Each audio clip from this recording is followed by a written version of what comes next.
My family and I have been packing Operation Christmas Child shoeboxes for years, and it's such a great way to tangibly share God's love with kids in developing countries all around the world. And this is Elizabeth Groff, who not only packs shoeboxes for OCC every year, but she actually got one when she was a child in Ukraine. And so I'd love for you, Elizabeth, to first kind of walk me through how you came to get an Operation Christmas Child shoebox. So yeah, I was born and raised in South Ukraine in a small town called Sirupinsk. And when I was about 1 year old, my father was actually killed in an alcohol-related accident. And after his death, my mom just couldn't deal with the pain, so she turned to drinking and also became an alcoholic. A few years down the road, she found out that she was pregnant with my little sister, Tanya. And after giving birth, she knew that she couldn't provide for us on her own. So she moved us to live with our grandparents. My mom's drinking really never stopped. In fact, it got much, much worse. She couldn't take care of us. And my grandparents were much too frail at that point to take care of my sister and I. So at that point, I had to kind of grow up and become the head of the household at a very young age. So how old were you about when all this was going down? I was around 6 years old. What Yes. a crazy burden for, I mean, an adult, to have to do that, much less a 6-year-old child trying to take care of everybody. And yeah, growing up like that was difficult. And so when I turned 7, I wanted to offer my sister a better life. So I decided that she and I would run away in search of a new life. So I literally took her by the hand. We got on the bus and we left. And the bus just dropped us off at a nearby city at the bus station. And there's a store nearby, and the clerk at the store called the police, letting them know there's 2 little girls just hanging out. So the police came by, picked us up, and took us to a detention center. I heard that your sister, though, this was an interesting part of your story. Your sister, like, you had a different dad, and so he came to the orphanage and basically took her away, but did not take you. I remember sitting on the detention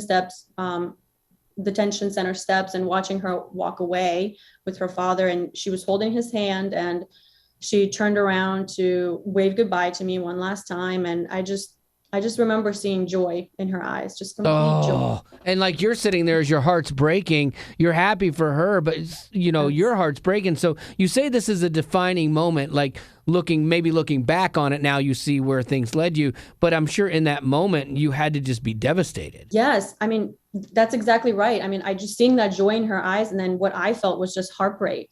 This was the only family that I had left, and he was being taken away from me.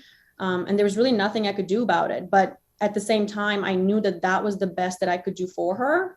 So I just had to put a smile on my face. I had to wave goodbye. And I just felt like on that day, my entire life, my whole world just came crashing down. I hit rock bottom. So where does the Operation Christmas Child shoebox show up in your story? So I was actually transferred into an orphanage in another city nearby. And that's where Operation Christmas Child came into my life. I just remember the orphanage director, she called us into a small room, my entire group of children, and she told us that we were going to receive gifts from people that wanted us to know how much God loves us. And if you can imagine, that was hard for me to believe because, given my entire family situation, I didn't think that anyone loved me or that anyone really cared. That's so hard to hear, and it almost chokes me up there. It actually did. Like for a kid, I feel for kids and the kids that feel abandoned, and so the fact that you are hearing people say, "Oh, there's a God that loves you," when you've watched, your earthly parents abandon you, I can't even imagine how you could believe that and come to a place of faith where you came years later. So I mean, this box is kind of powerful, but it's the gospel inside of it. I'm sure that is the power. Absolutely. It is the gospel. And, for me, the way it happened, and I don't usually share this piece of the story, but in Ukraine, at the orphanage, we had to attend church every Sunday. And this was an Orthodox church. So to me, it felt like a chore. There wasn't really a personal relationship that I had with God. But I had been praying. I started praying. I would ask God, give me a sign. Show me there's hope, that someone cares. And I kid you not, that's when Operation Christmas Child came to the orphanage to give us shoeboxes. And once they handed out these shoeboxes, I just remember being so excited to open my shoebox. I mean, I ripped into it, and in my box, there was so much stuff. There were crayons, coloring book, little girls' accessories, school supply, hygiene items. But the one thing that stood out to me was a yellow yo-yo.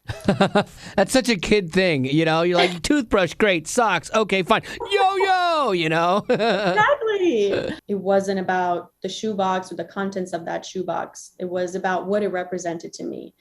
And that yo-yo represented hope. In that moment, having been praying for a sign from God, in that moment, I realized, wow, I am not alone.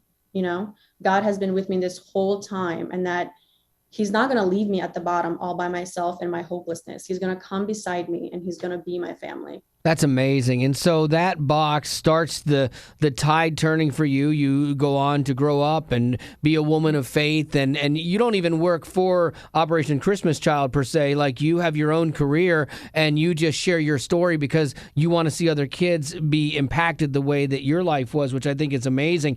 So do you pack yo-yos in your boxes now because it meant so much to you? Absolutely. Yeah. Every single one of my shoeboxes has a yo-yo. I think that's so great. It's so personal too, and you never know how that yo-yo or that thing is going to affect somebody and be the thing that ushers change into their life. That's awesome, man. That's amazing. So I am curious though, Elizabeth, is you see all the things going on in Ukraine right now, and it has to be devastating for you, to watch. And how can an OCC shoebox help a kid stuck in that kind of an environment if they were to get one? To answer the question, I would say just that, I am just a single person.